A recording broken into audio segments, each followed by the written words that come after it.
Hello बच्चों। Hello everyone. मैं अभिनव जैन फिर से एक बार आपका स्वागत करता हूं फिजिक्स पंडे की इस वीडियो में, जिसमें आज हम कंस्ट्रेंट मोशन को कंटिन्यू करेंगे। पिछली वीडियो में हमने स्ट्रिंग कंस्ट्रेंट के बारे में पढ़ा कि किस तरह से रस्सी इनएक्सटेंसिबल होती है फिजिक्स के क्वेश्चंस के अंदर। और इनएक्सटेंसिबल रस्सी का मतलब क्या होता है कि उसकी लेंथ बढ़ नहीं सकती, ना ही वो कंप्रेस हो सकती, ना वो इलोंगेट हो सकती। तो इस बात को हमने मैथमेटिकल इक्वेशंस में कन्वर्ट करना सीखा पिछली वीडियो में। सिमिलरली इस वीडियो में हम रिजिड बॉडी कंस्ट्रेंट, जिसको वेज कंस्ट्रेंट भी कहते हैं, इसके बारे में जानकारी लेंगे और सवाल देखेंगे एज यूजुअल डिफिकल्टी ऑर्डर में। तो स्टार्ट करते हैं।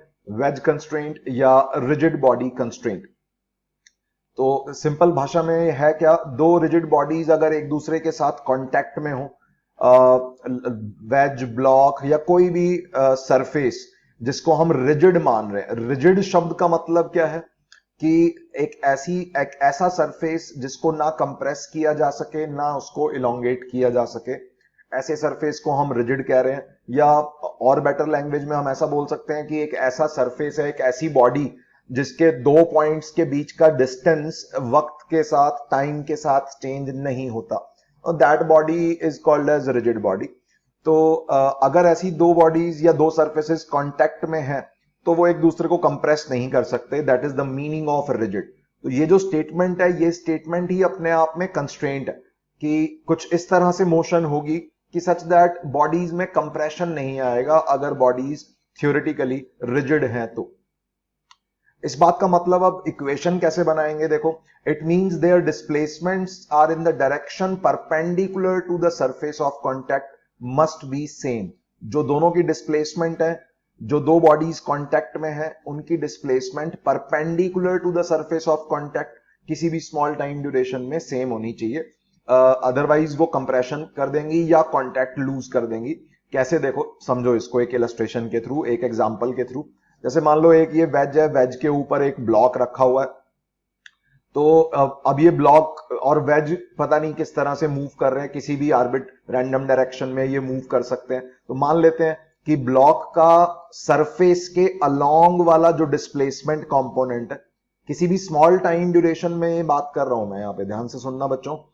किसी भी स्मॉल टाइम ड्यूरेशन में ब्लॉक की कुछ डीएस डिस्प्लेसमेंट हुई मान लिया, तो डीएस डिस्प्लेसमेंट का जो कंपोनेंट होगा सरफेस के अलोंग, सरफेस देखो यहां पे क्या है, ये जो कांटेक्ट वाला सरफेस है, इस चीज को मैं सरफेस कह रहा हूं। इस सरफेस के अलोंग वाला जो कंपोनेंट है, इसे ds1 टेंजेंशियल लिख दिया। और ब्लॉक का सरफेस के परपेंडिकुलर जो कंपोनेंट है, इसे ds1 नॉर्मल लिख दिया। ये वही टेंजेंट नॉर्मल है। टेंजेंट माने सरफेस के अलोंग, नॉर्मल माने सरफेस के परपेंडिकुलर। सिमिलरली वेज का भी कुछ डिस्प्लेसमेंट होगी। वेज की डिस्प्लेसमेंट कुछ मान ली किसी भी डायरेक्शन में हो सकती है। उसके दो कंपोनेंट्स होंगे, ds2 टेंजेंशियल। इस डिस्प्लेसमेंट के दो कंपोनेंट्स, एक टेंजेंशियल डायरेक्शन में और एक नॉर्मल डायरेक्शन में। तो ये जो ds1 टेंजेंशियल है और ds2 टेंजेंशियल है, ये तो देखो कैसे भी हो सकते हैं क्योंकि सरफेस के अलोंग मोशन हो सकती है। लेकिन इसको समझो, ये जो नॉर्मल वाला कंपोनेंट है, जो दोनों बॉडीज के डिस्प्लेसमेंट का नॉर्मल वाला कंपोनेंट है, इसको ध्यान से फील करो। देखो ये ds1 नॉर्मल जो है, ये ब्लॉक को वेज के पास लाने में मदद कर रहा है, या ऐसे बोल दो ये ds1 नॉर्मल वेज को कंप्रेस करने में मदद कर रहा है। अब ये जो ds2 नॉर्मल है, ये वेज को ब्लॉक से दूर ले जाने की कोशिश कर रहा है। तो अगर ये दोनों, ये ds1 नॉर्मल और ये ds2 नॉर्मल अगर इक्वल हो गए तो वेज में कोई कंप्रेशन नहीं आएगा। चलो उल्टा सोच लेते हैं कि अगर ds1 नॉर्मल मान लो बड़ा हो गया, अगर ds1 नॉर्मल बड़ा हो गया ds2 से, तो ब्लॉक वेज के अंदर घुसने की कोशिश करेगा, जिसकी वजह से वेज में कंप्रेशन आ जाएगा। अगर ये दोनों इक्वल हो गए तो ना तो कोई सेपरेशन होगी और ना ही कोई कंप्रेशन आएगा बॉडीज में। और अगर उल्टा हो गया, मान लो सोचो ds2 नॉर्मल अगर बड़ा हो गया, if ds2 normal is greater than ds1 normal, then क्या होगा, ये वेज जो है ब्लॉक से ज्यादा तेजी से दूर चला जाएगा, ब्लॉक पीछे रह जाएगा अगर हम नॉर्मल वाली डायरेक्शन के या सरफेस के परपेंडिकुलर डायरेक्शन के बात करें। तो बेसिकली कांटेक्ट लूज हो नहीं सकता। कांटेक्ट अगर लूज हो रहा है तो वो क्वेश्चन में मेंशन होगा कि कांटेक्ट लूज होने की संभावना है। बट कंडीशन क्या है, अगर कांटेक्ट लूज नहीं हो रहा, अगर कांटेक्ट लूज नहीं हो रहा, तो ds2 नॉर्मल को ds1 नॉर्मल के इक्वल होना पड़ेगा। If the bodies are rigid, तो वही जो अभी मैंने बातें बोली, लिख भी लो सब बच्चे, कि अगर दोनों इक्वल नहीं है तो या तो कंप्रेशन आ जाएगा या ये दोनों बॉडीज सेपरेट हो जाएंगी, अगर ये normal component of small displacement बराबर नहीं हुआ तो इन दोनों को बराबर होना पड़ेगा, दोनों को बराबर होना पड़ेगा। तो जिस भी टाइम ड्यूरेशन में ये डिस्प्लेसमेंट कंसीडर की है ds1 और ds2, उस टाइम ड्यूरेशन से मैं दोनों साइड अगर डिवाइड कर दूं तो वेलोसिटी के कंपोनेंट्स नॉर्मल डायरेक्शन में सेम होंगे। That is the equation of rigid body constraint या वेज कंस्ट्रेंट। तो इसी चीज को अपन ऐसे भी बोल सकते हैं कि वेलोसिटी का, रिलेटिव वेलोसिटी का जो नॉर्मल कंपोनेंट है वो जीरो होगा। रिलेटिव वेलोसिटी का अपना वही पुराना सा छोटा सा formula, velocity of any object 1 with respect to any object 2 is v1 minus v2। तो अगर उन दोनों के नॉर्मल कंपोनेंट्स बराबर हैं तो हम ये कह सकते हैं कि रिलेटिव वेलोसिटी जीरो है, v1 normal minus v2 normal zero है, या रिलेटिव वेलोसिटी का नॉर्मल कंपोनेंट इज जीरो। तो इस छोटी सी बात को हम बोल सकते हैं this is the equation of rigid body constraint. Velocity, relative velocity का नॉर्मल कंपोनेंट इज जीरो। याद रखना है बच्चों सबको ये, व्हाट इज वेज कंस्ट्रेंट या रिजिड बॉडी कंस्ट्रेंट।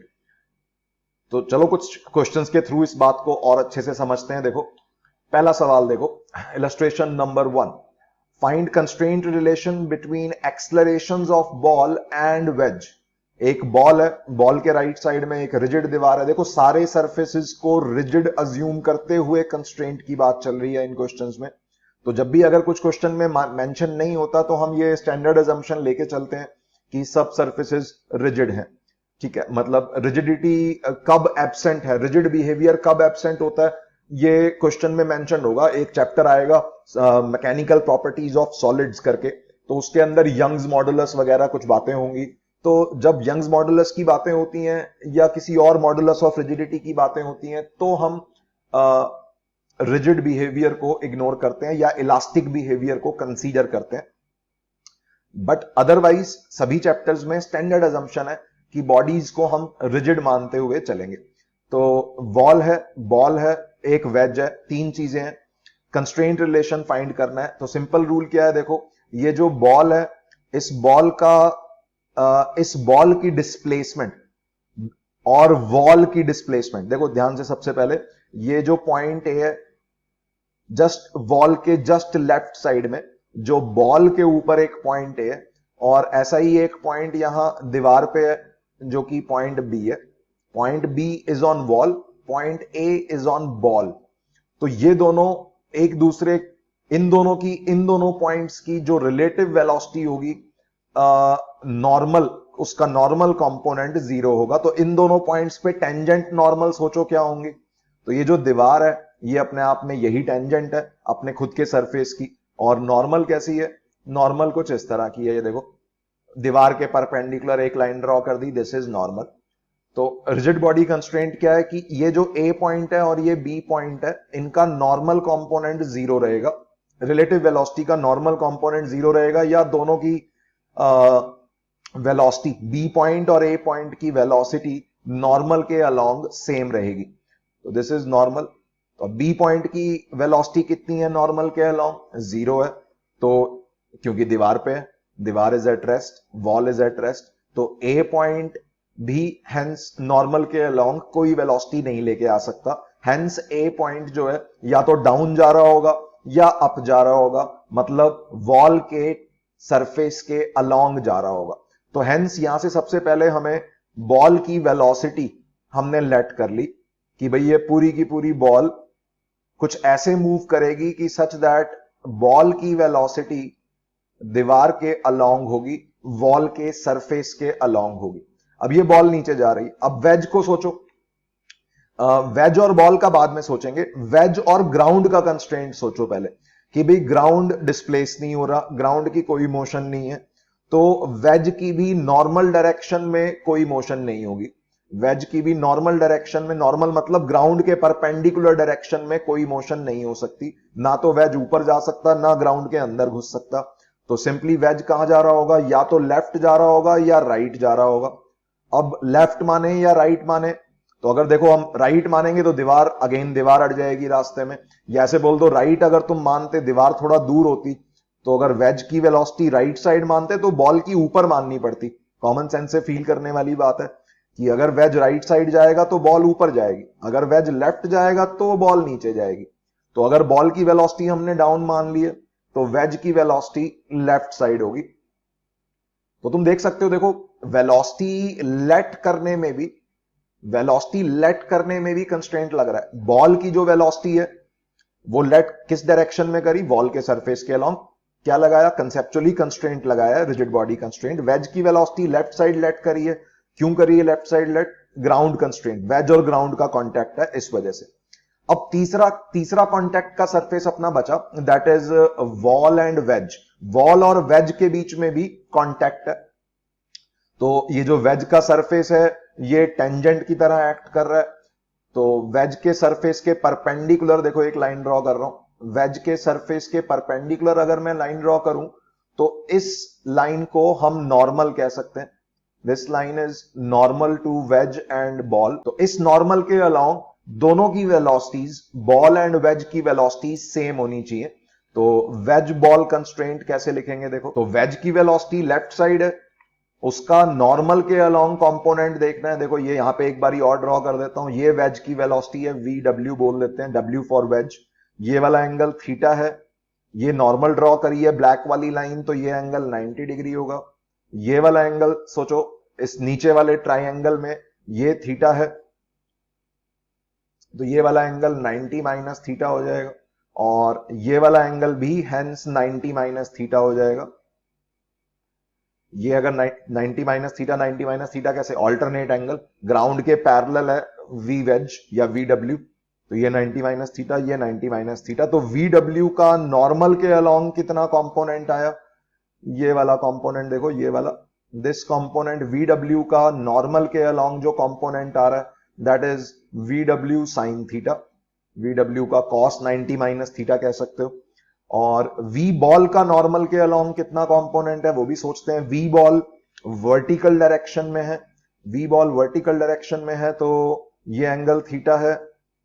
मुझे वी बॉल का एंगल चाहिए, वर्टिकल का एंगल चाहिए नॉर्मल के साथ।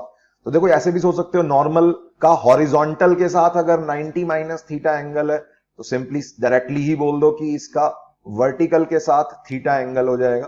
तो वी बॉल का जो कंपोनेंट बन रहा है नॉर्मल के along that is V ball cos theta. तो दोनों देखो, वी बॉल कॉस थीटा वाला कंपोनेंट वेज को पुश कर रहा है, वी डब्ल्यू साइन थीटा से वेज दूर जा रहा है बॉल से। तो अगर ये दोनों इक्वल नहीं हुए तो बॉडीज या तो कंप्रेस हो जाएंगी या कॉन्टैक्ट लूज हो जाएगा, दोनों ही चीजें हो नहीं सकती। तो हेंस बॉल वेज कंस्ट्रेंट क्या हो जाएगा, V W sine theta must be equal to V B cos theta. यहां से आ रहा है V W is equal to wedge की वेलोसिटी जो है वो है V B upon tan theta. V B cos theta upon sine theta कह दो, या वी बी कॉट थीटा कह दो, एक ही बात है, या V B upon tan theta भी कह सकते हो।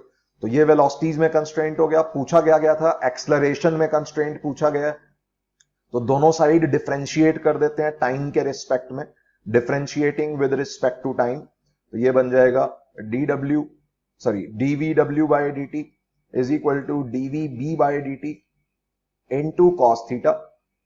ध्यान से देखो बच्चों, थीटा यहां पे कांस्टेंट एंगल है, वेज का इंक्लाइन प्लेन का बेसिकली हॉरिजॉन्टल से एंगल है। अगर थीटा भी वक्त के साथ बदल रहा होता तो हमें प्रोडक्ट रूल लगाना पड़ता, अगर थीटा भी टाइम के साथ चेंज हो रहा होता तो हमें प्रोडक्ट रूल लगाना पड़ता, मतलब V B into cot theta की डिफरेंशिएशन करते हम, फिर D theta by D T वाली टर्म्स भी क्रिएट होती, बट ऐसा कुछ चक्कर नहीं हुआ। कॉट थीटा कांस्टेंट है, बिकॉज थीटा कांस्टेंट है, तो सिंपली एक्सलरेशंस में कंस्ट्रेंट आ गया। Acceleration of wedge can be written as acceleration of block into cot theta. तो this is our answer for this question. I hope clear होगा। आगे बढ़ते हैं। Illustration number 2। इलस्ट्रेशन नंबर 2 में देखो बच्चों, a rod of mass m is slipping on a smooth wedge. ये जो रॉड है एक स्मूथ वेज है, वेज का मास कैपिटल M दिया हुआ है, रॉड का मास स्मॉल m दिया हुआ है, और rod is constrained to move vertically between two rigid supports. इन दोनों को रिजिड सपोर्ट्स कह रहे हैं। रिजिड सपोर्ट्स मतलब रॉड को लेफ्ट या राइट मूव नहीं करने दे रही हैं ये दो ब्लैक वाली रिजिड सपोर्ट्स। रॉड केवल ऊपर या नीचे मूव कर सकती है और रॉड की एक्सलरेशन फाइंड करनी है कितनी होगी। मासेस गिवन है, एक्सलरेशन में कंस्ट्रेंट तो फाइंड करना ही पड़ेगा, लेकिन एक्चुअल एक्सलरेशन फाइंड करनी है हमें स्मॉल एम, कैपिटल एम और थीटा की टर्म्स में। ये तीन चीजें हमें गिवन है। तो सबसे पहली चीज, क्योंकि रॉड केवल वर्टिकल डायरेक्शन में ही मूव कर सकती है तो इसकी एक्सलरेशन मान लेते हैं कुछ। एक्सलरेशन ऑफ रॉड को ए आर कंसीडर कर रहा हूं, आर फॉर रॉड। और ये जो वेज है, अगर रॉड नीचे आएगी तो वेज लेफ्ट जाएगा, अगेन वही सेम चीज। वेज और ग्राउंड में जो कंस्ट्रेंट है, वेज ग्राउंड के अंदर जा नहीं सकता, ग्राउंड से कांटेक्ट लूज हो नहीं सकता बिकॉज ऑफ ग्रेविटी, तो वेज को लेफ्ट साइड जाना होगा अगर रॉड नीचे आ रही है तो। और रॉड डेफिनेटली सोच के देखो नीचे ही आएगी, रॉड का ऊपर जाने का भी कोई सवाल नहीं उठता। अपवर्ड वर्टिकल अप डायरेक्शन में कैसे जाएगी, ग्रेविटी के अगेंस्ट कोई फोर्स तो लग नहीं रहा रॉड पे जो ऊपर जाएगी, तो रॉड डाउन ही जाना है, रॉड को, वेज को लेफ्ट ही जाना है। तो आपने ये ए आर और ए डब्ल्यू दो हमने वेरिएबल्स कंसीडर कर लिए। और रॉड की एक्सलरेशन हमारा क्वेश्चन है, ए आर हमारा क्वेश्चन है। तो सबसे पहले इन दोनों में रिलेशन निकाल लेते हैं, constraint relation. First of all constraint relation, पहली इक्वेशन। और उसके बाद क्या करेंगे, उसके बाद दोनों का फ्री बॉडी डायग्राम बना के और न्यूटन सेकंड लॉ की इक्वेशंस लगाएंगे। तो देखते हैं कितनी इक्वेशंस बनती है। दो वेरिएबल्स हमने इंट्रोड्यूस किए हैं, A W and A R. तो इन दोनों के नॉर्मल के अलोंग कंपोनेंट, नॉर्मल ड्रॉ कर रहा हूं एक, ये देखो वेज के सरफेस के परपेंडिकुलर,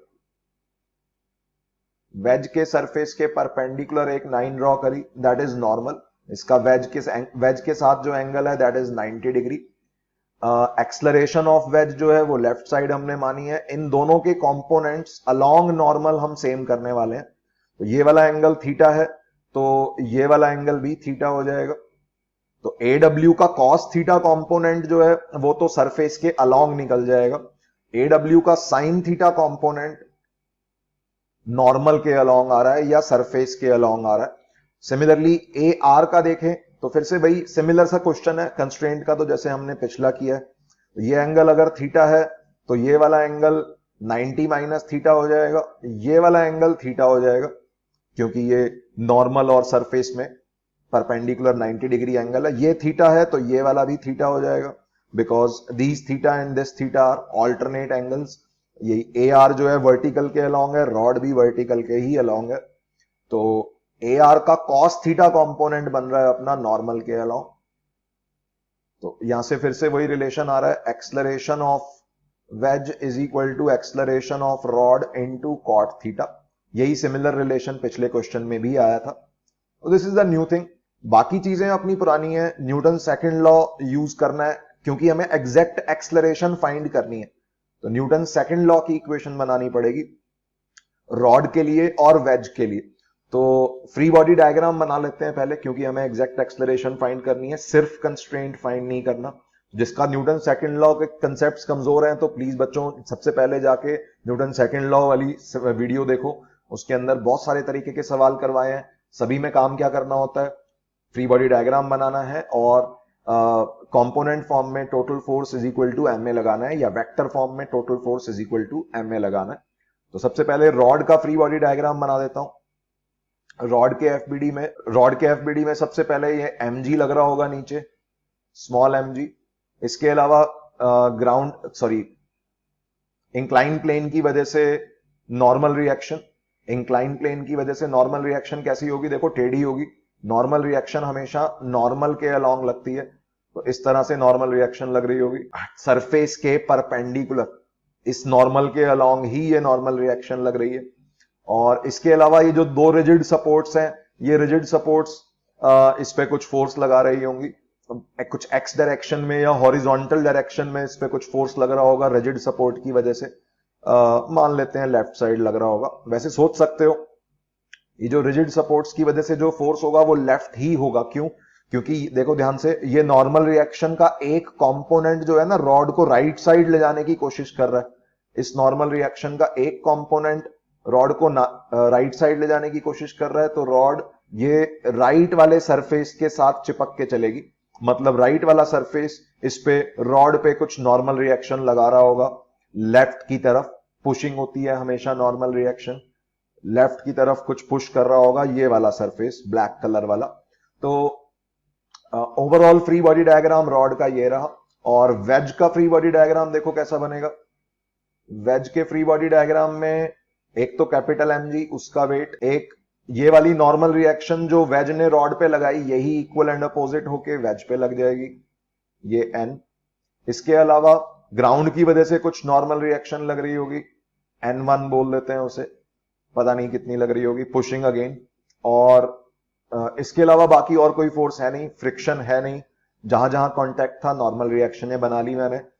तो ये है free body diagram of ways. जैसे ही दोनों के फ्री बॉडी डायग्राम बने, वेरिएबल्स बहुत सारे आ गए हैं। एफएक्स, ये जो एफएक्स नाम का वेरिएबल है ये किसी ने क्वेश्चन में पूछा नहीं है, तो इसको हम इक्वेशंस में इन्वॉल्व करेंगे नहीं। मतलब रॉड की केवल वर्टिकल डायरेक्शन में इक्वेशन बना रहा हूं, उसकी एक्सलरेशन भी देखो रॉड की वर्टिकल डाउन डायरेक्शन में है, तो रॉड की एक्सलरेशन भी वर्टिकल डाउन डायरेक्शन में है। तो रॉड की न्यूटन सेकंड लॉ की equation in vertical down direction, उसके लिए मुझे नॉर्मल का एंगल चाहिए होगा वर्टिकल से, वो मैं ऑलरेडी निकाल चुका हूं। देखो नॉर्मल का एंगल वर्टिकल वाली रॉड से ये रहा थीटा, यहां पे भी ड्रॉ कर देता हूं उसे, ये वाला एंगल थीटा है रॉड का या वर्टिकल का नॉर्मल के साथ। तो एन कॉस थीटा ऊपर की तरफ लग रहा है, एम जी नीचे की तरफ लग रहा है। तो नीचे की तरफ नेट फोर्स कितना है रॉड पे, फॉर रॉड टोटल फोर्स का वर्टिकल डाउन कंपोनेंट, जिसको वाई एक्सिस भी बोल सकते हो तुम चाहो तो, टोटल फोर्स का vertical down component is equal to mass into acceleration का vertical down component. Total force का वर्टिकल डाउन कंपोनेंट कितना है, M G minus N cos theta, M G minus N cos theta is equal to acceleration का vertical down component, पूरी की पूरी acceleration ही vertical down में है रॉड की। तो ये हो गई अपनी इक्वेशन नंबर 2। और इक्वेशन नंबर 3 कहां से आएगी, वेज के लिए सिमिलरली। रॉड के लिए देखो मैं हॉरिजॉन्टल में इक्वेशन क्यों नहीं बना रहा, हॉरिजॉन्टल डायरेक्शन में रॉड की एक्सलरेशन 0 है, लेकिन ये fx नाम का एक वेरिएबल आ जाएगा, किसी ने क्वेश्चन में ये पूछा नहीं है तो इसलिए मैं नहीं बना रहा। अगर कोई क्वेश्चन ये पूछता है कि ये रिजिड सपोर्ट्स रॉड पे कितना फोर्स लगाएंगी, तो हम हाँ एक्स डायरेक्शन में भी इक्वेशन बनाएंगे, बट ये किसी ने पूछा नहीं है, जबरदस्ती एक वेरिएबल बढ़ा के कोई फायदा नहीं होगा, इसलिए मैं इसे इग्नोर कर रहा हूं एक्स डायरेक्शन वाली इक्वेशन को। वेज को देखते हैं। वेज में भी ये N1 किसी ने नहीं पूछा कि ग्राउंड कितना फोर्स लगा रहा होगा वेज पे, ये क्वेश्चन में नहीं पूछा गया, तो हम सिर्फ हॉरिजॉन्टल डायरेक्शन में इक्वेशन बनाएंगे वेज की। वेज की एक्सलरेशन भी देख सकते हो तुम, केवल हॉरिजॉन्टल डायरेक्शन में है, प्योरली हॉरिजॉन्टल में है, वर्टिकल कंपोनेंट इसका 0 है AW का। तो नॉर्मल का हॉरिजॉन्टल में कंपोनेंट mg और N1 के तो कोई कंपोनेंट है नहीं, वेज का हॉरिजॉन्टल में कितना कंपोनेंट आएगा, तो देखो ध्यान से यहां पे AW का नॉर्मल वाली लाइन से ये वाला एंगल 90 माइनस थीटा है, ऐसे बोल दो नॉर्मल का हॉरिजॉन्टल से 90 माइनस थीटा एंगल है, मतलब यहां पे ये वाला एंगल 90 माइनस थीटा हो जाएगा। तो n का sine theta component, n sine theta left side जाएगा, वही इस AW को कॉज करेगा। तो वेज की इक्वेशन सिमिलरली वही n sine theta is equal to capital M wedge का मास इनटू AW। तो this is our equation number 3। Wedge के लिए इक्वेशन बनाई है in horizontal direction, horizontal left बोल दो आइडियली, अगर हम बात करें प्रिसाइजली हम बात करें तो हॉरिजॉन्टल लेफ्ट साइड में मैंने नेट फोर्स देखा is equal to mass into acceleration किया, तो 3 इक्वेशनें बन गई। अगेन N1 को कंसीडर नहीं किया है मैंने, N1 की वैल्यू किसी ने पूछी होती तो मैं वर्टिकल डायरेक्शन में भी वेज की इक्वेशन बनाता डेफिनेटली। तो ये अपने पास 3 इक्वेशनें हो गई हैं। वेरिएबल्स की भी एक बार गिनती गिन लो, कितने वेरिएबल्स हैं, एक तो हमें AW नहीं पता, एक AR नहीं पता, AR हमारा फोकस है, AR पे हमारा फोकस है because that is the question, and हमें N नहीं पता, वेज और रॉड के बीच में कितना नॉर्मल रिएक्शन होगा। 3 इक्वेशनें, 3 वेरिएबल है, तो सबसे पहले एलिमिनेट करते हैं वेरिएबल को। N की वैल्यू को थर्ड इक्वेशन से उठा के सेकंड इक्वेशन में पुट कर रहा हूं, फ्रॉम 2 and 3। तुम देख सकते हो केवल न्यूटन सेकंड लॉ की इक्वेशन से AR और AW सॉल्व नहीं होंगे, क्योंकि N भी एक वेरिएबल है। तो 3 वेरिएबल है, कंस्ट्रेंट की हमें डेफिनेटली जरूरत पड़ेगी, बिना कंस्ट्रेंट के हम लॉज ऑफ मोशन चैप्टर के सवाल सॉल्व नहीं कर सकते। तो N sine theta is equal to M A W है। एन कितना बन रहा है यहां से, M A W upon sine theta. इसको इक्वेशन 2 में पुट कर रहा हूं, तो ये बन गया एम जी माइनस एन की वैल्यू लिख रहा हूं capital M A W upon sine theta. ये है अपना N. N into cos theta is equal to M A R. ये इक्वेशन 2 को मैंने रीराइट किया इक्वेशन 3 की मदद से। ठीक है, तो यहां से ए डब्ल्यू और ए आर में एक रिलेशन आ गया। ए डब्ल्यू ए आर में हमें कंस्ट्रेंट ऑलरेडी पता था, क्वेश्चन हमारा है ए आर निकालना। तो ए डब्ल्यू को पुट कर देते हैं, A W is A R cot theta, ताकि ए डब्ल्यू वाली टर्म भी इस इक्वेशन में खत्म हो जाए। A W is A R cot theta. तो यहां पे फाइनली ये बन रहा है M G minus capital M into A W is A R cot theta. और यहां पे देखो एक और कॉट थीटा भी है, ये cos theta upon sine theta cot theta बन जाएंगे, मतलब ये कॉट स्क्वायर थीटा हो जाएगा, is equal to M small M into A R. तो यहां से ए आर वाली टर्म्स को एक तरफ ले जाते हैं, ए आर हमें सॉल्व करना है, तो ये बन रहा है small M plus capital M cot square theta whole into A R. यहां से ए आर अपना सॉल्व हो गया, that is equal to small M G upon small M plus capital M cot square theta. This is our answer for this question. I hope clear होगा चीजें। Main जो नई चीज थी इस पूरे क्वेश्चन में वो कंस्ट्रेंट थी। बाकी बातें इक्वेशंस कैसे बनती हैं उसके लिए न्यूटन सेकंड लॉ की वीडियो देख लो बच्चों। अगर कहीं भी इक्वेशंस बनाने में, फ्री बॉडी डायग्राम बनाने में दिक्कत आ रही है तो पुरानी वीडियोस देखनी होंगी। फ्री बॉडी डायग्राम एक ऐसी चीज है जो कॉन्टिन्यूअसली आने वाले चैप्टर्स में भी चलता रहेगा। लॉज ऑफ मोशन के बाद work energy, centre of mass, rotation, even class 12th के चैप्टर्स में भी फ्री बॉडी डायग्राम एक बहुत बेसिक चीज है। फोर्सेस बनाने में ही अगर गड़बड़ हो रही है तो ऑब्वियसली हम सॉल्व भी नहीं कर पाएंगे। तो आई होप ये क्वेश्चन क्लियर होगा। आगे बढ़ते हैं। Illustration number 3। इलस्ट्रेशन नंबर 3 में ध्यान से देखो, ये पहली इलस्ट्रेशन जैसा ही सवाल है काफी हद तक, लेकिन इसमें बस दीवार जो है वो टेढ़ी है, वॉल जो है ये साइड में ये टेढ़ी है। वही बॉल है, एक वेज है, वेज की वेलोसिटी दे रखी है, बॉल की वेलोसिटी पूछी है। तो बॉल की वेलोसिटी पूछी है तो मतलब सिंपली कंस्ट्रेंट इक्वेशन से ही अपना काम चल जाएगा। किसी एक इंस्टेंट पे अगर हमें एक की वेलोसिटी पता है, दूसरे की वेलोसिटी निकालनी है, तो ये सिर्फ कंस्ट्रेंट इक्वेशन का क्वेश्चन है। इसमें कोई न्यूटन सेकंड लॉ की इक्वेशन लगाने की जरूरत नहीं है अपने को। तो सबसे पहले बॉल और ये वॉल, इसे वॉल कह रहा हूं, ये बॉल कह रहा हूं इसे, ये बॉल और वॉल आपस में कांटेक्ट में है, तो यहां पे रिजिड बॉडी कंस्ट्रेंट लगा दो, वेज कंस्ट्रेंट लगा दो कि भाई बॉल दीवार के अंदर तो घुस नहीं सकती, तो बॉल की वेलोसिटी दीवार के सरफेस के अलोंग ही होगी, सिंपल भाषा में कंस्ट्रेंट। तो यहां पे एक नॉर्मल लाइन ड्रॉ कर ली, ये सॉरी दीवार के पैरेलल एक लाइन ड्रॉ करी है। ये जो रेड वाली लाइन है ये वॉल के पैरेलल एक लाइन है, तो बॉल की जो भी वेलोसिटी होगी वो इस वॉल के पैरेलल वाली लाइन के अलोंग होगी, बिकॉज वॉल के अलोंग, वॉल के परपेंडिकुलर वाले कंपोनेंट को 0 होना पड़ेगा, क्योंकि वॉल रेस्ट पे है, उसका वेलोसिटी का, वॉल की कोई वेलोसिटी ही नहीं है, तो बॉल की वेलोसिटी वॉल के अलोंग होनी पड़ेगी, परपेंडिकुलर या नॉर्मल कंपोनेंट को 0 होना पड़ेगा, दैट इज कंस्ट्रेंट। उसके बाद देखो वेज का कंस्ट्रेंट तो हमें पता ही है, वेज और ग्राउंड, वेज और ग्राउंड कांटेक्ट में है, तो भाई दिखा भी रखा है क्वेश्चन में, वेज की जो भी वेलोसिटी है वो ग्राउंड के पैरेलल है, उसका कोई नॉर्मल कंपोनेंट नहीं है, ग्राउंड का भी कोई नॉर्मल कंपोनेंट नहीं है, वेलोसिटी का 0 है। अच्छा, अब तीसरा जो कंस्ट्रेंट बचा वो बचा वेज और बॉल के बीच में। वेज और बॉल में कैसा कंस्ट्रेंट होगा, तो दैट कंस्ट्रेंट मींस कि भाई बॉल और वेज की वेलोसिटी नॉर्मल के अलोंग सेम होनी चाहिए। तो देखो एक ये जो ब्लैक वाली डॉटेड लाइन ड्रॉ करी है मैंने यहाँ पे, ये ब्लैक वाली डॉटेड लाइन क्या है, ये वेज के परपेंडिकुलर है, मतलब ये नॉर्मल है।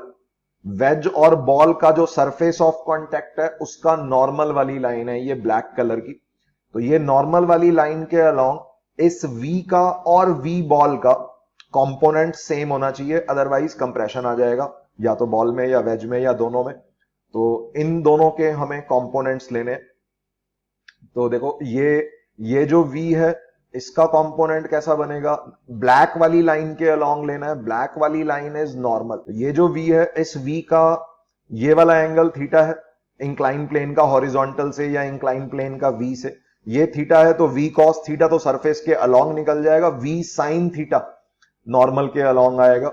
तो वेलोसिटी का साइन थीटा कंपोनेंट नॉर्मल के अलोंग है, और बॉल की वेलोसिटी का कितना कंपोनेंट है नॉर्मल के अलोंग, उसके लिए मुझे ये एंगल चाहिए होगा, ये वाला एंगल।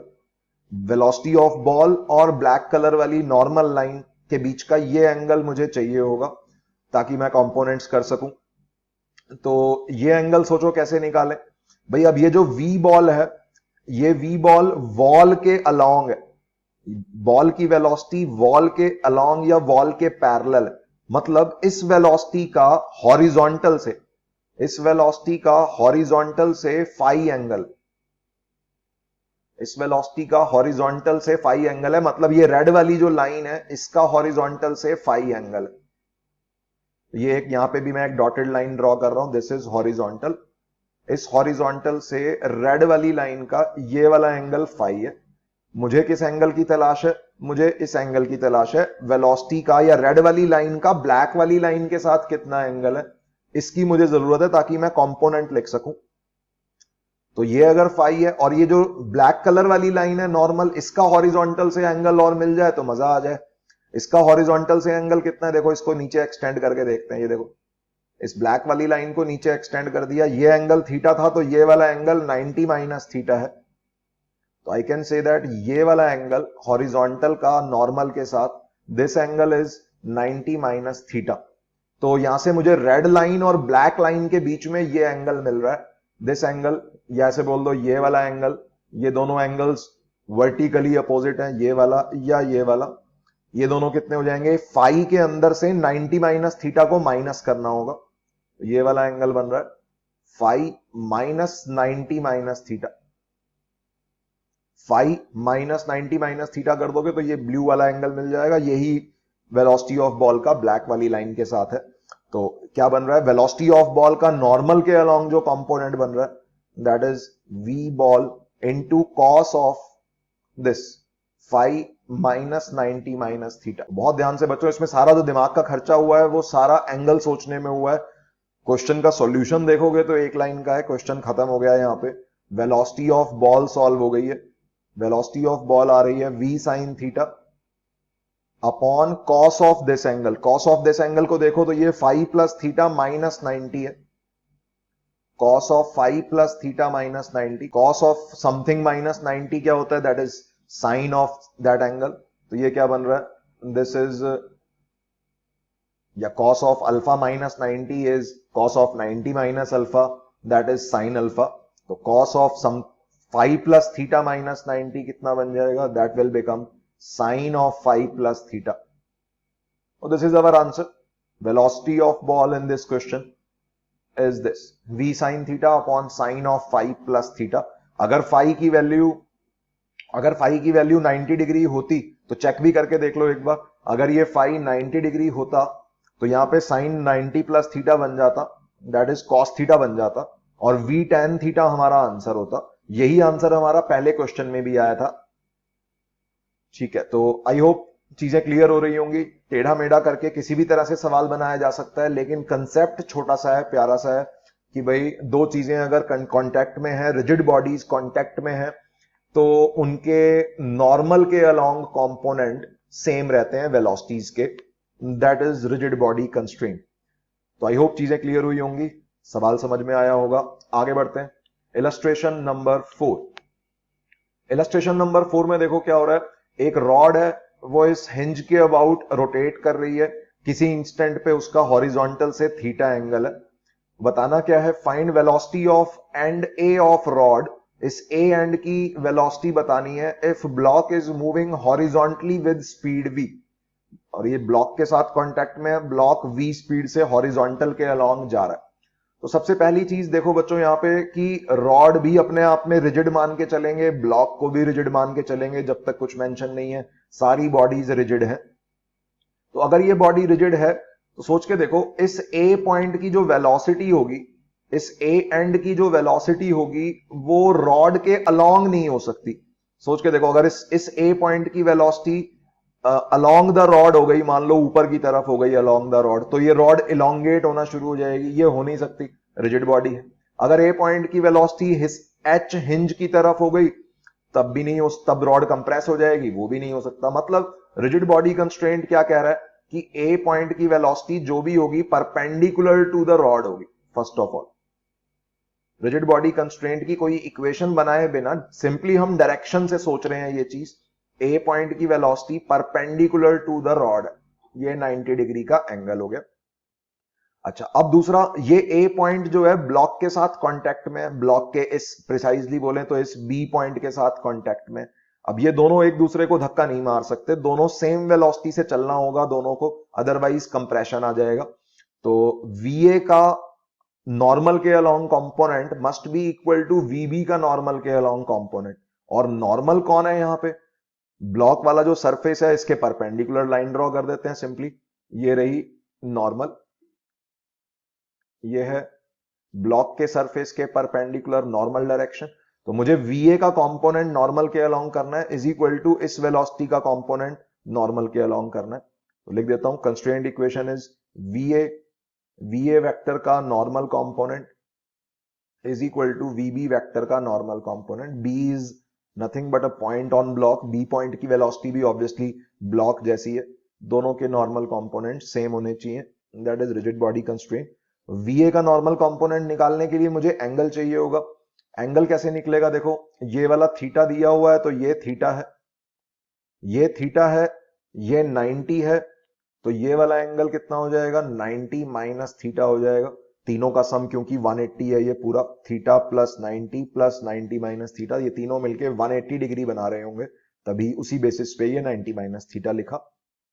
जैसे ये 90 माइनस थीटा मिला तो वेलोसिटी का, ब्लॉक ए की वेलोसिटी का नॉर्मल के अलोंग कंपोनेंट आ गया, that is V A sine theta, या ऐसे बोल दो V A cos 90 minus theta is equal to VB का ब्लॉक, ब्लॉक पूरा का पूरा देखो नॉर्मल के अलोंग ही चल रहा है, ये वेलोसिटी जो है ब्लॉक की या बी पॉइंट की, ये पूरी की पूरी नॉर्मल के अलोंग है, तो simply is equal to V. तो क्वेश्चन खत्म, यहां से वी ए सॉल्व हो गया, that is equal to V upon sine theta, that is our answer for this question.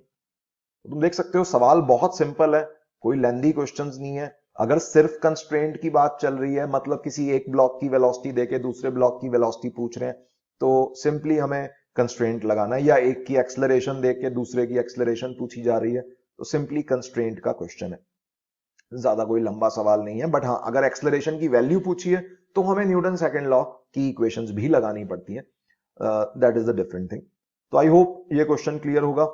आगे बढ़ते हैं, इलस्ट्रेशन नंबर 5। इलस्ट्रेशन नंबर 5 में देखो, अब दो वेज ले आए हैं यहाँ पे, ये दो वेज हैं, दोनों के अलग अलग एंगल्स हैं, एक का थीटा है दूसरे का फाई है, एक्सलरेशंस भी दोनों की डिफरेंट डिफरेंट है, ये ए है ये 2a है, लेकिन दोनों एक्सलरेशंस ग्राउंड के अलोंग है ऑब्वियसली। वेज जो है नीचे ग्राउंड के साथ कांटेक्ट में है, तो ग्राउंड के अंदर घुस नहीं सकता, ग्राउंड से ऊपर जा नहीं सकता बिकॉज ऑफ ग्रेविटी, तो ग्राउंड के अलोंग ही दोनों वेजेस को मूव करना होगा, ए और 2a हमें गिवन है। बॉल की एक्सलरेशन पूछी गई है, तो बॉल की एक्सलरेशन यहां कैसे निकालेंगे बच्चों? देखो, दो दो जगह कंस्ट्रेंट लगाना है, एक तो ब्लॉक का, बॉल का वेज नंबर 1 के साथ, इसको लेफ्ट वाले वेज को है ना वेज 1 बोल देता हूं, राइट वाले वेज को वेज 2 बोल देता हूं, और इसको बॉल कह देते हैं। तो बॉल और वेज 1 का कंस्ट्रेंट क्या होगा उसको समझना है पहले, और फिर बॉल और वेज 2 का कंस्ट्रेंट। तो बॉल की वेलोसिटी कैसी होगी या एक्सलरेशन कैसी होगी? थीटा और फाई तो कांस्टेंट्स हैं, सरफेसेस के एंगल हैं हॉरिजॉन्टल से, वेज की शेप चेंज नहीं हो रही है, रिजिड वेजेस हैं, तो थीटा और फाई कांस्टेंट एंगल्स हैं। तो मान लेते हैं बॉल की कुछ भी एक्सलरेशन मान लेते हैं, लेट्स से बॉल की एक्सलरेशन या सेंटर के एक्सलरेशन बॉल की मान लेते हैं, राइट साइड में बॉल की एक्सलरेशन ax है और नीचे की तरफ बॉल की एक्सलरेशन ay है, ये लेट कर लिया अपन ने।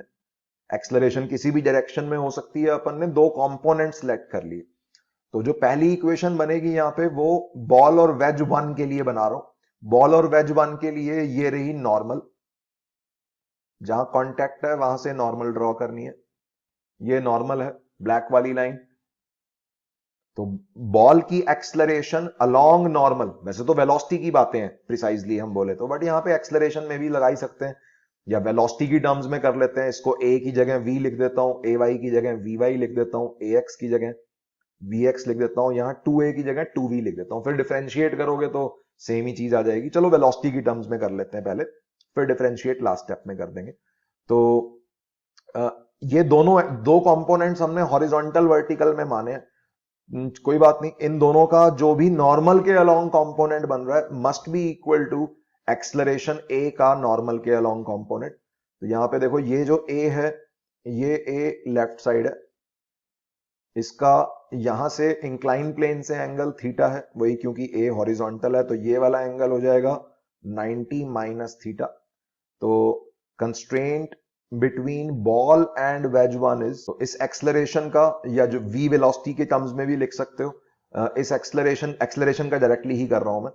एक्सलरेशन का साइन थीटा कंपोनेंट नॉर्मल के अलोंग आ रहा है, वेज वन की एक्सलरेशन का साइन थीटा कंपोनेंट इस ब्लैक वाली नॉर्मल के अलोंग आ रहा है, और बॉल की एक्सलरेशन के हमने ऑलरेडी दो कंपोनेंट माने हुए हैं, ए एक्स ए वाई। इन दोनों के फर्दर कंपोनेंट्स देखने पड़ेंगे। बॉल के पास ये दोनों एक्सलरेशन कंपोनेंट्स है, तो हमने डाउन डाउन द नॉर्मल माना है, नीचे की तरफ वाली एक्सलरेशन को पॉजिटिव माना है। तो देखो ये नॉर्मल का एंगल हॉरिजॉन्टल से कितना है, ये वाला एंगल 90 माइनस थीटा है, ये एंगल 90 माइनस थीटा है। तो यहां पे जो ए एक्स का एंगल बनेगा नॉर्मल के साथ, ये भी 90 माइनस थीटा बन जाएगा। और ए वाई का एंगल ये कितना हो जाएगा, थीटा, क्योंकि अगेन वही, ये 90 माइनस थीटा, ये 90 और ये थीटा, ये तीनों का सम 180 डिग्री है। तो ए वाई का कंपोनेंट कितना बन रहा है नॉर्मल के along, that is A Y cos theta. और ए एक्स का ऊपर की तरफ बन रहा है, ए एक्स का जो कंपोनेंट बन रहा है वो ऊपर की तरफ बन रहा है नॉर्मल के अलोंग, तो उसको लिखेंगे minus A x cos of 90 minus theta, या साइन थीटा भी लिख सकते हो। तो जो पहली इक्वेशन आ रही है वो आ रही है A sine theta is equal to A Y cos theta minus A X sine theta. यहां पे देखो दो कंस्ट्रेंट्स हैं, बॉल और वेज वन का कंस्ट्रेंट अलग है, उनका कॉन्टैक्ट अलग है। बॉल और वेज टू का अब लिखते हैं। तो ये अपनी इक्वेशन वन हो गई, जिससे कुछ सॉल्व नहीं हुआ, ए एक्स और ए वाई में एक रिलेशन आ गया। Similarly constraint between ball and wedge two, ball और वेज टू में कंस्ट्रेंट क्या होगा, इसकी भी नॉर्मल ड्रॉ करो। देखो यहां कॉन्टैक्ट है, कॉन्टैक्ट के परपेंडिकुलर, सरफेस के परपेंडिकुलर ये रही नॉर्मल। नॉर्मल, अब ये जो 2a एक्सलरेशन है ये तो बढ़िया है, पूरी की पूरी नॉर्मल के ही अलोंग है, तो इसका तो कोई कंपोनेंट है नहीं, पूरा ही नॉर्मल के अलोंग है, 2a, काम आसान हो गया। और ये जो बॉल की एक्सलरेशन है, बॉल की एक्सलरेशन नॉर्मल के अलोंग कितनी है, ये भी आसान हो गया। देखो ये ए एक्स वाला जो कंपोनेंट है ये पूरा नॉर्मल के अलोंग है, और ए वाई वाला जो है उसका नॉर्मल के अलोंग कोई कंपोनेंट ही नहीं है, क्योंकि ये नॉर्मल के परपेंडिकुलर है ए वाई। तो नॉर्मल का हॉरिजॉन्टल होना यहां इजी हो गया। तो यहां पे हम सिंपली बोल सकते हैं बॉल की एक्सलरेशन का नॉर्मल के along component is a X. तो दोनों के कंपोनेंट्स इक्वेट कर दिए, राइट साइड दोनों के राइट साइड में ही है, ए एक्स भी राइट है, 2a भी राइट है, तो कोई प्लस माइनस का चक्कर नहीं है। तो these are the two equations. A X तो अपना फ्री में सॉल्व हो गया सेकेंड इक्वेशन से, इसको फर्स्ट इक्वेशन में डाल दो। तो from equation one I can say that A sine theta is equal to A Y cos theta minus A X की जगह डाल देता हूं मैं 2a साइन थीटा, ए एक्स की जगह 2a डाल दिया सेकेंड इक्वेशन से। तो यहां से आ रहा है ए वाई की वैल्यू सॉल्व हो रही है, that is 3a sine theta upon cos theta, that is A Y, acceleration का Y component is 3a tan theta. तो एक्चुअल में देखो ये जो इक्वेशन है ना, ये एक्चुअल में तो वेलोसिटी की टर्म्स में होनी चाहिए। वेलोसिटी ए एक्स को वी एक्स मान लो, ए वाई को वी वाई मान लो, तो ये वेलोसिटीज में कंडीशन है। बट थीटा क्योंकि कांस्टेंट है, फाई क्योंकि कांस्टेंट है, टाइम के साथ तो कोई चेंज हो नहीं रहा थीटा और फाई का, तो डिफरेंशिएट करने पे सिमिलरली एक्सलरेशंस भी सिमिलर रिलेशंस में आ जाएंगी। तो ये अपना ए एक्स सॉल्व हो गया, यहां से ए वाई सॉल्व हो गया। हमसे एक्सलरेशन ऑफ बॉल पूछी थी, तो दोनों कंपोनेंट्स हमने सॉल्व कर दिए हैं, हॉरिजॉन्टल वर्टिकल। तो hence total acceleration of ball is root of X component का स्क्वायर प्लस वाई कंपोनेंट का स्क्वायर, वही किसी भी वेक्टर का मैग्नीट्यूड। तो एक्स कंपोनेंट इज 2a का स्क्वायर y कंपोनेंट अपना कितना आया था, 3a tan थीटा आया था, तो 3a tan थीटा का स्क्वायर, तो this is our answer. Answer is root of 4a square plus 9a square tan square theta. This is acceleration of ball answer. तुम चाहो तो एक्सलरेशन a स्क्वायर वाली term को रूट से बाहर भी कॉमन निकाल के बाहर निकाल सकते हो, कैसे भी रिप्रेजेंट कर दो। This is our answer. I hope clear होगा ये क्वेश्चन। आगे बढ़ते हैं। नेक्स्ट देखो illustration number 6, find velocity constraint between velocity of veg and relative velocity of block. तो ये जो क्वेश्चन है थोड़ा टफनेस लेवल तुम्हें डायग्राम में भी दिख रहा होगा, काफी सारी, अब यहां स्ट्रिंग भी आ गई है, ब्लॉक वेज तो है ही और स्ट्रिंग भी है, तो टफ कैटेगरी का क्वेश्चन है। मेडिकल वाले बच्चों को ये देखने की बिल्कुल जरूरत नहीं है, only for engineering aspirants, JEE Main JEE Advance की तैयारी करने वाले बच्चों के लिए यही है ये क्वेश्चन। तो यहां पे कैसे करें भाई, वेलोसिटी कंस्ट्रेंट बताना है between velocity of veg and relative velocity of block. बहुत ध्यान से, रिलेटिव वेलोसिटी ऑफ ब्लॉक। अब ये वेज वेज तो चलो ठीक है, ग्राउंड के रिस्पेक्ट में वेज कैसे मूव करेगा, ग्राउंड के साथ वेज का सरफेस कांटेक्ट में है, तो वही सेम बात भाई, वेज या तो लेफ्ट जा सकता है या राइट जा सकता है, ग्राउंड के अंदर तो घुस नहीं सकता, ना ही ऊपर हवा में उठ सकता, ग्रेविटी है। तो वेज लेफ्ट जाएगा या राइट जाएगा, तो तुम बोल सकते हो भाई राइट ही जाना चाहिए, क्योंकि यहां से अगर हम सिस्टम को रेस्ट से रिलीज करते हैं तो ये ब्लॉक जो होगा वेज पे कुछ डाउन नॉर्मल रिएक्शन लगा रहा होगा, जिसका एक कंपोनेंट राइट साइड भी होगा। सोचो इस तरह की एक नॉर्मल रिएक्शन लगेगी वेज पे, ये नॉर्मल रिएक्शन का एक कंपोनेंट राइट साइड भी होगा, इसके अलावा रस्सी भी बंधी हुई है, ये भी वेज को राइट ही खींचना चाह रही है, तो ओवरऑल वेज की वेलोसिटी राइट साइड में लेट कर लेते हैं। वेज की वेलोसिटी ग्राउंड के रिस्पेक्ट में राइट साइड में मैंने लेट कर ली VW, और ब्लॉक की रिलेटिव वेलोसिटी कैसी होगी वो सोचो। तो ग्राउंड के रिस्पेक्ट में क्या होगा, बड़ा कॉम्प्लिकेटेड होगा ब्लॉक का मोशन। ध्यान से बच्चों, यहां पे ब्लॉक ग्राउंड के रिस्पेक्ट में वो नीचे फिसल रहा होगा, प्लस वेज के साथ साथ आगे भी जा रहा होगा। बहुत ध्यान से, ब्लॉक एक तो वेज पे नीचे फिसल रहा होगा डाउन द इंक्लाइन प्लेन, और एक वेज के साथ साथ राइट साइड में भी जा रहा होगा। तो ग्राउंड के रिस्पेक्ट में कॉम्प्लिकेटेड मोशन है, लेकिन वेज के रिस्पेक्ट में सिंपल है। वेज के रिस्पेक्ट में मतलब अपने आप को यहां वेज पे खड़ा हुआ मानो, वेज के ऊपर इस पुली के पास मान लो हम यहां खड़े हैं, या नीचे कहीं भी खड़े हैं, यहां खड़े हैं मान लो, तो वेज हमें रेस्ट पे दिखाई देगा। वेज के रिस्पेक्ट में किसी भी रेफरेंस फ्रेम में हम आते हैं तो वो रेफरेंस फ्रेम हमें रेस्ट पे दिखाई देता है। तो जैसे ही वेज रेस्ट पे दिखाई देगा तो ब्लॉक हमें सिंपली डाउन डायरेक्शन में मूव करता हुआ नजर आएगा। ये है अपनी velocity of block with respect to wedge. इस VW और इस VBW के बीच में हमें कंस्ट्रेंट रिलेशन निकालना है। क्या कंस्ट्रेंट होगा, तो सबसे अच्छी बात, हम वेज कंस्ट्रेंट ऑलरेडी यूज कर चुके हैं। कैसे भाई, वेज कंस्ट्रेंट क्या कहता है, रिजिड बॉडी कंस्ट्रेंट क्या कहता है कि ब्लॉक की जो भी वेलोसिटी है वो उसका रिलेटिव वेलोसिटी का, ब्लॉक की रिलेटिव वेलोसिटी का वेज के अलोंग नॉर्मल कंपोनेंट या वेज के परपेंडिकुलर डायरेक्शन में कंपोनेंट 0 होना चाहिए। तो हमने ऑलरेडी देखो अलोंग दी वेज मान ली है, तो हम वेज कंस्ट्रेंट ऑलरेडी अप्लाई कर चुके हैं। ठीक है, कोई इक्वेशन बनाने की जरूरत नहीं है वेज कंस्ट्रेंट की, बस कंसेप्ट हम ऑलरेडी लगा चुके हैं। अगर कोई बच्चा किसी और डायरेक्शन में मान रहा होता ब्लॉक की वेलोसिटी तो उसको इक्वेशन भी बनानी पड़ती, बट मैंने इसको अलोंग दी इंक्लाइन प्लेन ही माना है, तो रिलेटिव वेलोसिटी का नॉर्मल कंपोनेंट वैसे ही 0 हो गया, दैट इज वेज कंस्ट्रेंट। अच्छा, अब बचा क्या फिर भाई, वेज कंस्ट्रेंट ऑलरेडी लगा चुके हैं, तो बचा क्या, स्ट्रिंग कंस्ट्रेंट बचा। स्ट्रिंग कंस्ट्रेंट जैसे हमने पिछली वीडियो में देखा, क्या करते हैं हम उसमें, इन वेलोसिटीज के या स्मॉल डिस्प्लेसमेंट्स के रस्सी के अलोंग कंपोनेंट्स का सम 0 होता है। तो हम क्या लिखेंगे, स्ट्रिंग कंस्ट्रेंट की इक्वेशन बनानी है, मतलब पिछले टॉपिक की यहां रिवीजन हो रही है। स्ट्रिंग कंस्ट्रेंट ध्यान से देख लो, एक तो बच्चों सभी जने कि एक ही रस्सी है। फर्स्ट ऑफ ऑल हर एक स्ट्रिंग के लिए एक अलग कंस्ट्रेंट बनता है, यहां पे एक ही स्ट्रिंग है, ध्यान से देखो तो ये पूरी की पूरी एक स्ट्रिंग है। अच्छा, अब ये जो ब्लॉक है, ये ब्लॉक देखो, इस ब्लॉक की वेलोसिटी ओवरऑल कितनी है, इस ब्लॉक की स्ट्रिंग कंस्ट्रेंट जब भी हम इक्वेशन लगाते हैं कंस्ट्रेंट की तो ग्राउंड के रिस्पेक्ट में लगानी होती है हमें। तो ब्लॉक के पास आई कैन से 2 वेलोसिटियां हैं। ब्लॉक के पास देखो ध्यान से, वेलोसिटी के 2 कंपोनेंट्स हैं, या ब्लॉक की जो नेट वेलोसिटी है वो एक तो ये VBW और एक ये VW की वेक्टर एडिशन से आएगी। क्यों, कैसे, सोच में पड़ गए? रिलेटिव मोशन यार, VBW होता क्या है? VBW is VB minus VW। तो अगर मैं VBW में VW ऐड करूंगा तो मेरे पास ब्लॉक की नेट रिजल्टेंट वेलोसिटी ग्राउंड के रिस्पेक्ट में आएगी। ये वाला वेलोसिटी ऑफ ब्लॉक मिलेगा, this will be equal to VBW plus VW। इतना डेप्थ में क्यों सोचना पड़ रहा है यहां पे?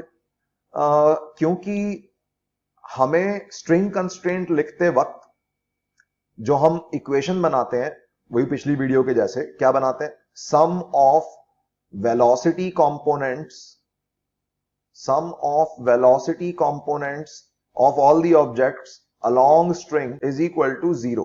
ये इक्वेशन हमें स्ट्रिंग कंस्ट्रेंट दे देती है। इनएक्सटेंसिबल की कंडीशन है ये कि अगर रस्सी में कोई लेंथ में इलोंगेशन नहीं हो सकती तो ये इक्वेशन हम बना के पिछली वीडियो में हमने सीखा कंस्ट्रेंट निकालना।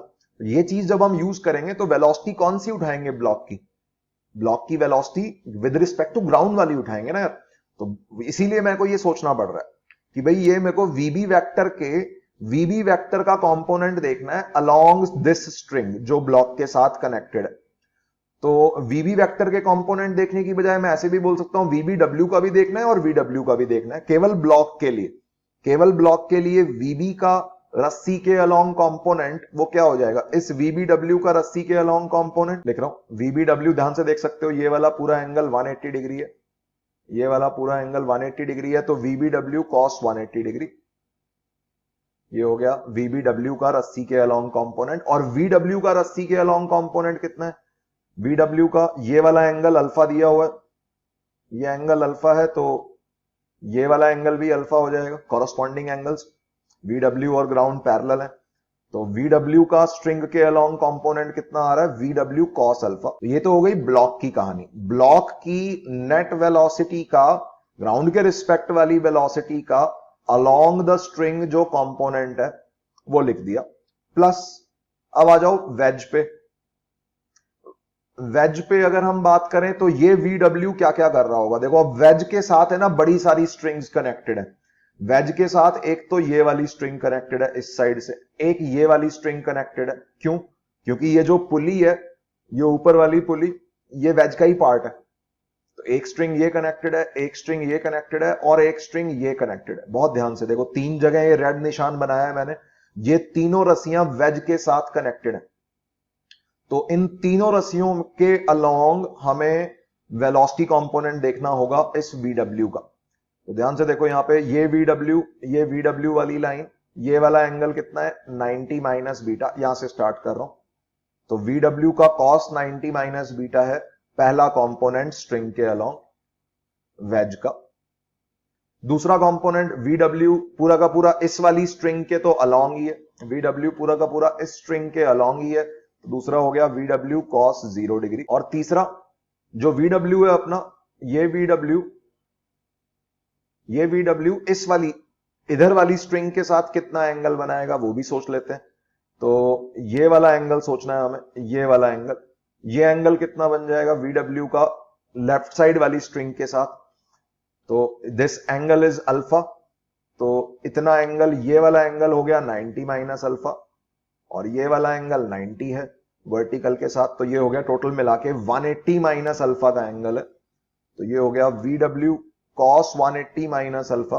मतलब वेलोसिटीज के सभी के, ब्लॉक की वेलोसिटी का कंपोनेंट ब्लॉक के साथ कनेक्टेड स्ट्रिंग के अलोंग, वेज की वेलोसिटी का कंपोनेंट वेज के साथ कनेक्टेड स्ट्रिंग्स के अलोंग। बहुत सारी स्ट्रिंग्स थी तो इसलिए सबके अलोंग देखा वेज की वेलोसिटी का कंपोनेंट। ओवरऑल सारे कंपोनेंट अपने खत्म हो गए।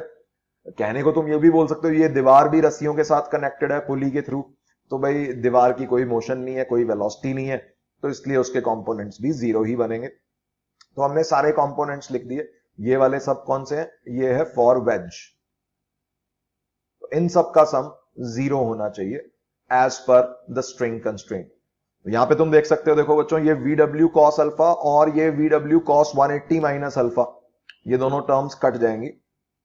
राइट साइड में is equal to 0, cos 180 minus alpha is minus cos alpha. तो ओवरऑल जो चीजें बची मैं वो लिख रहा हूं। पहली टर्म बची minus VBW is equal to plus VW cos 90 minus beta हो गया VW sine beta plus VW cos 0 degree is VW is equal to 0। Cos alpha और कॉस 180 माइनस अल्फा वाली टर्म कट चुकी है, तो यहां से अपना रिलेशन आ गया VBW is equal to VW into 1 plus sine beta. VW is velocity of wedge, VBW is relative velocity of block with respect to wedge. इन दोनों में कंस्ट्रेंट इक्वेशन आ गई, जिसमें ध्यान से देख सकते हो तुम अल्फा का कोई नामो निशान नहीं है, अल्फा का कोई रोल नहीं है। इक्वेशन के अंदर वो बीच में एक जगह आया था बट वो कैंसिल हो गया, तो ये एंगल चाहे कितना भी हो मैटर नहीं करता। वीबीडब्ल्यू और वीडब्ल्यू में जो रिलेशन है वो इस बीटा एंगल पे डिपेंड करता है कि रस्सी कितने एंगल पे है।